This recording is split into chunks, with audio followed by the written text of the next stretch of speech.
Welcome to Samba Samba. Enjoy the video. You begin by confirming essentials. Your iPhone runs a current iOS, you're signed into the Apple ID used for Wallet, and iCloud keychain is on.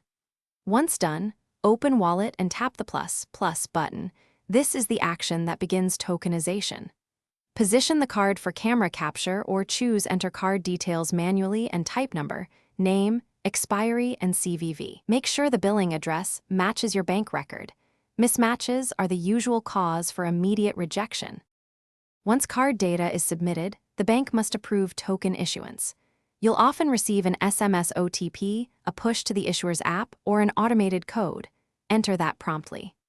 Meanwhile, make sure Wallet has necessary permissions, location and notifications help, and accurate date/time prevents security errors.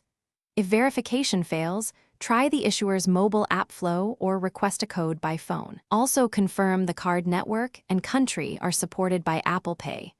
Unsupported cards will be after verification, accept the issuer terms and wait for the wallet to show the active card. Set it as default if you want. Test with a small contactless purchase or a $1 authorization. This confirms tokenization and that transaction's clear. If you still see an error, remove the card and reboot the iPhone, then re-add.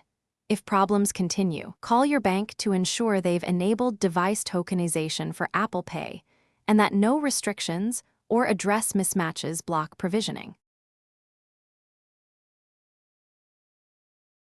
Thanks for watching. Consider subscribing if we helped you.